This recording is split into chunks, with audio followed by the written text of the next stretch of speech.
Assalamualaikum warahmatullahi wabarakatuh. Kami dari kelompok 3 Biokimia akan menampilkan video kreatif tentang peran biokimia dalam penyerapan vitamin C dalam tubuh. Perkenalkan, nama saya Najwa Sabita dengan NIM 4142411091. Perkenalkan, nama saya Nadia dengan NIM 4142411101. Perkenalkan, saya adalah Nafisa Azara, NIM 4142411090. Perkenalkan, nama saya Amra Chandra Warnalia dengan NIM 4142411033. Perkenalkan, nama saya Nadia Latifah Chandra dengan NIM 4142411033. Perkenalkan, nama saya Ahmad Bilal Maulana dengan NIM 4142411085. Perkenalkan, nama saya Sulawesi Maksimal Zarawidi dengan NIM 4142411097. Hari yang begitu panas, suara mesin Pak Tukang yang terdengar jelas, dan ruangan yang sepi. Chandra adalah seorang mahasiswi yang senantiasa mengikuti perkuliahan dengan rajin dan tidak pernah telat mengikuti kelas. Tetapi hari ini cukup beda dengan biasanya. Chandra tidak menghadiri kelasnya dan pergi mencari ruangan kosong untuk pergi istirahat di sana. Dering HP pun berbunyi, tanda ada seorang yang menelponnya di siang hari itu. Chandra pun melihat HP-nya dan mengangkat teleponnya. Chandra, kamu di mana nih? Kok aku nggak ngeliat kamu di kelas? Jangan-jangan kamu bolos ya? Halo, Bib. Kayaknya aku nggak bisa masuk kelas deh. Badan aku meriang banget. Aku nggak bisa berdiri. Ya udah, kamu istirahat dulu ya. Cepat sembuh, jangan lupa makan dan minum. Ya udah, makasih ya. Chandra mematikan teleponnya dan melanjutkan tidurnya seharian tanpa memikirkan perkuliahannya pada hari itu. Hari tetap berlanjut dan Chandra sudah tidak masuk kelas selama 2 hari. Sabita menelpon Chandra kembali untuk menanyakan kabarnya dan tetap saja balasannya juga sama dengan hari sebelumnya, di mana Chandra masih merasa tidak enak badan dan merasa tidak punya energi untuk beraktivitas. Pada hari keesokannya, Chandra tersadar bahwa dia sudah 2 hari tidak memasuki kelas. Oleh karena itu, ia berkeputusan untuk pergi kuliah pada hari itu juga dengan kondisi fisiknya yang belum saja sembuh. Di kampus, Sabita bertemu dengan Chandra. Wajah Chandra terlihat pucat dan bibirnya pecah-pecah. Selain itu, jalan Chandra terlihat lemas dari biasanya, seperti ada yang kurang dari Chandra pada biasanya. Chan, hari ini kamu baik-baik aja. Kok kamu kelihatan lemas? Jangan-jangan kamu gak sarapan lagi ya? Iya, tadi aku nggak sarapan, buru-buru soalnya. Ya ampun, Chan, sarapan kan penting buat tubuh kita. Iya, gimana ya? Belakangan ini makanan rasanya pahit banget. Aku juga lagi sariawan. Ya ampun, kamu udah berapa lama kayak gitu? Kalau dibiarin nanti semakin parah. Ya, sebenarnya udah seminggu sih, tapi 2 hari ini aku istirahat dulu. Gimana kalau kita periksa ke dokter? Biar lebih kamu tahu penyakit kamu apa. Tapi dompet aku lagi menipis. Aku juga gak daftar BPJS di sini. Ya ampun, Chan, yang masalah itu gak usah dipikirin, kan ada aku. Yang penting kamu sehat dulu.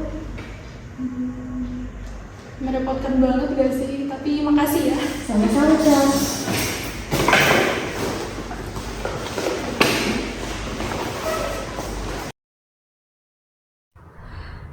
Chandra dan Sabita pergi ke rumah sakit. Sesampainya di rumah sakit, Chandra dan Sabita pergi ke ruang administrasi dan menunggu giliran mereka untuk dipanggil ke ruang pemeriksaan. Panggilan nomor 35 atas nama Chandra. Mau benar atas nama Chandra? Iya, benar. Sebenarnya sih.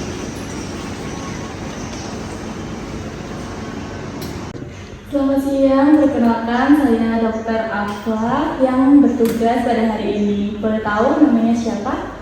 Baik, kenalin aku Chandra. Oke, keluhannya apa Mbak Chandra?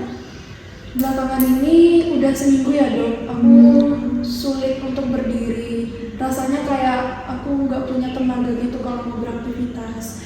Terus juga rasa makanan itu kayak pahit banget. Dan juga aku ada sariawan di bibir dan itu sulit banget untuk sembuh. Oke, boleh saya periksa sebentar? Bisa dicopot kacamatanya? Boleh.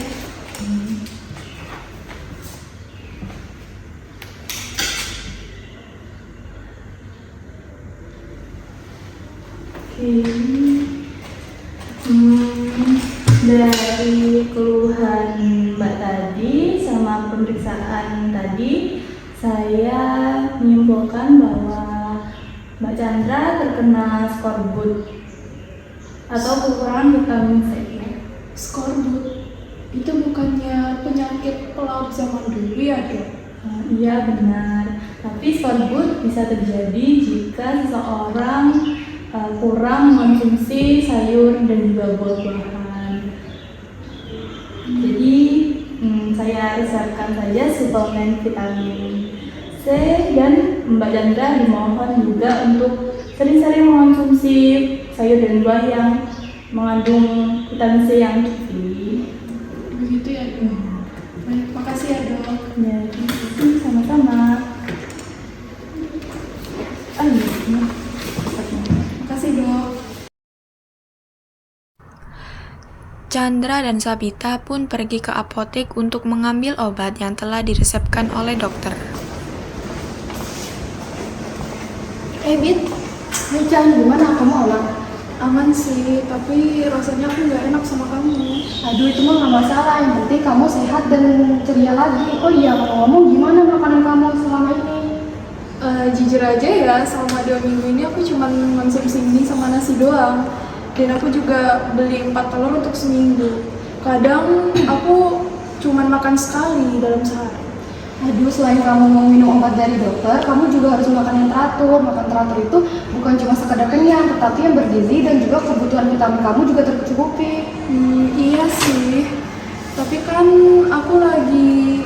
Aduh, ayo sini aku beliin kamu buah-buahan biar kamu gak lupa gimana rasanya buah jeruk.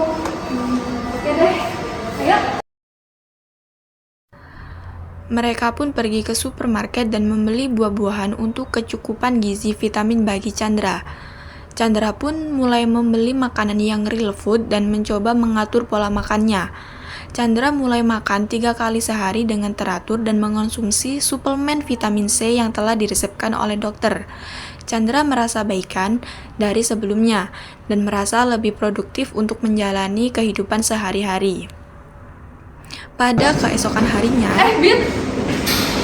Hei Chan, ada apa? Bit! Aku penasaran deh, kok bisa ya vitamin C itu bikin kita sehat kembali? Kamu penasaran ya? Ini aku ada videonya. Wow!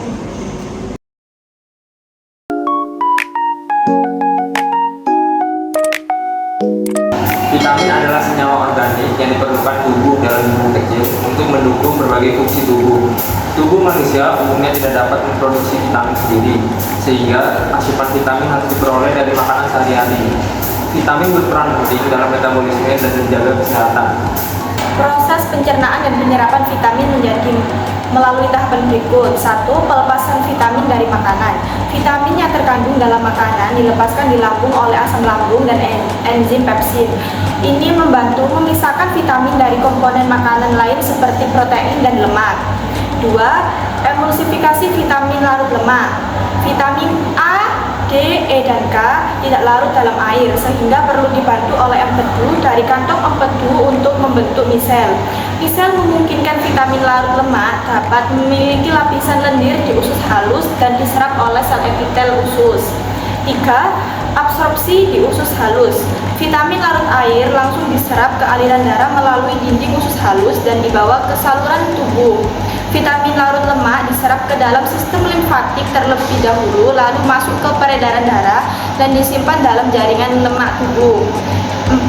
Distribusi dan penyimpanan. Vitamin larut air umumnya tidak disimpan dalam jumlah besar oleh tubuh sehingga harus dikonsumsi secara rutin.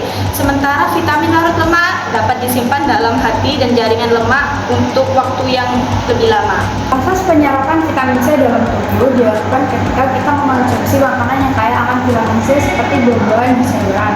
Setelah makanan tersebut masuk ke dalam saluran pencernaan, vitamin C diserap dengan baik. Vitamin C diserap terutama di usus halus. Penyerapan ini dilakukan dengan bantuan transporter khusus yang disebut sodium dependent vitamin C transporter. Transporter ini memerlukan energi untuk memindahkan vitamin C dari lumen usus ke dalam sel-sel usus. Setelah vitamin C diserap ke dalam sel usus, ia masuk ke dalam aliran darah. Dalam darah, vitamin C dapat dengan mudah teroksidasi menjadi bentuk lain yang disebut dihidroaskorbat. Kedua bentuk ini yaitu asam askorbat dan dihidroaskorbat. Kemudian diangkut ke berbagai jaringan dan organ di tubuh. Pada bagian sel tubuh, terutama mitokondria, dihidroaskorbat bisa direduksi kembali menjadi asam askorbat dengan bantuan enzim dihidroaskorbat reduktase dan glutation. Glutation ini berfungsi untuk melindungi sel dari kerusakan oksidatif. Asam askorbat dari hasil reaksi reduksi ini digunakan untuk donor elektron untuk sintesis kolagen. Sintesis kolagen ini berfungsi untuk membantu proses pengeningan luka dan membantu menjaga kesehatan tulang dan sendi. Setelah penyerapan vitamin C yang berlebih dalam tubuh akan disekresikan melalui ginjal dan dikeluarkan melalui urin. Hal tersebut berfungsi untuk menjaga kadar vitamin C dalam tubuh sehingga tubuh tidak terlalu memiliki vitamin C yang berlebih. Apa aja sih penyakit kelebihan dan kekurangan mengonsumsi vitamin C? Yang pertama ada gangguan pencernaan, di mana seperti mual, muntah, diare, atau asam perut. Yang kedua, ada risiko batu ginjal, di mana dengan mengonsumsi vitamin C dengan dosis tinggi akan meningkatkan ekskresi oksala di dalam urin. Kemudian ada peningkatan asam urat juga di kanker kemih. Kemudian mengganggu penyerapan vitamin B12 dan meningkatkan asam lambung. Tentunya ada beberapa efek samping lainnya seperti sakit kepala, alergi, migrain, dan lain sebagainya. Penyakit kekurangan vitamin C menyebabkan yang pertama ada skorpo atau skorpi, di mana ada gangguan pembentukan kolagen dengan muncul seperti gusi berdarah, gigi lepas, nyeri otot, dan lain sebagainya. Kemudian ada sariawan, di mana ada luka atau peradangan di dalam mulut. Selanjutnya ada penurunan daya tubuh dan pastinya penyembuhan luka yang lambat. Sekian dan terima kasih.